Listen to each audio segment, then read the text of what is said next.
Sommes-nous prêts à embrasser notre potentiel le plus élevé et à devenir les créateurs de notre propre destinée?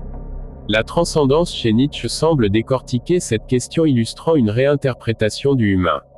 Nietzsche et la critique de la transcendance traditionnelle. Friedrich Nietzsche, philosophe allemand du XIXe siècle, est connu pour sa critique radicale des valeurs traditionnelles, notamment celles liées à la religion et à la métaphysique. Parmi ses cibles privilégiées figure la notion de transcendance, telle qu'elle a été conçue par les philosophies occidentales depuis des millénaires. Pour Nietzsche, la transcendance, c'est-à-dire l'idée d'un au-delà du monde sensible, d'une réalité supérieure et immuable, est une illusion. Cette illusion, selon lui, a servi à apaiser les angoisses humaines en promettant un salut après la mort ou une perfection inaccessible dans cette vie. Elle a également permis de justifier des hiérarchies sociales et des systèmes de pouvoir en posant l'existence d'un ordre moral universel. La volonté de puissance et le surhomme. Nietzsche propose une alternative à cette transcendance religieuse ou métaphysique, la volonté de puissance. Celle-ci ne désigne pas un désir de domination sur autrui, mais plutôt une force vitale qui pousse chaque individu à se dépasser, à créer et à affirmer sa singularité. Le but ultime de cette volonté de puissance n'est pas un quelconque au-delà, mais la création d'un nouvel homme, le surhomme.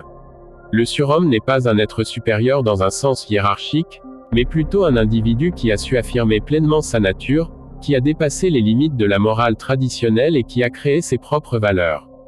La transcendance immanente. Si Nietzsche rejette la transcendance traditionnelle, il ne nie pas pour autant la possibilité d'une forme de dépassement de soi. Ce dépassement, il le conçoit comme étant immanent, c'est-à-dire qu'il se réalise dans cette vie, dans ce monde. La transcendance nietzschéenne est donc une transcendance immanente. Elle consiste à affirmer pleinement sa vie, à créer de nouvelles valeurs et à se dépasser sans cesse. C'est un processus continu, un devenir sans fin, qui ne trouve pas son accomplissement dans un au-delà, mais dans l'acte même de créer et de vivre. Implication de la pensée de Nietzsche. La pensée de Nietzsche sur la transcendance a eu un impact considérable sur la philosophie, la littérature et la culture en général. Elle a contribué à remettre en question les fondements de la métaphysique traditionnelle et à ouvrir de nouvelles perspectives sur la nature de l'homme et du monde. L'affirmation de la vie, Nietzsche invite à célébrer la vie dans toutes ses manifestations, y compris ses aspects les plus sombres et les plus cruels. La création de nouvelles valeurs, il encourage chaque individu à créer ses propres valeurs, à ne pas se laisser enfermer dans des normes morales préétablies. Le dépassement de soi, la notion de surhomme invite à se dépasser sans cesse, à ne jamais se contenter de ce qui est.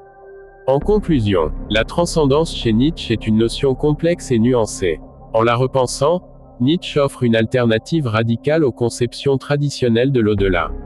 Il invite à chercher le sens de l'existence non pas dans un quelconque idéal transcendant, mais dans l'affirmation de la vie, dans la création et dans le dépassement de soi.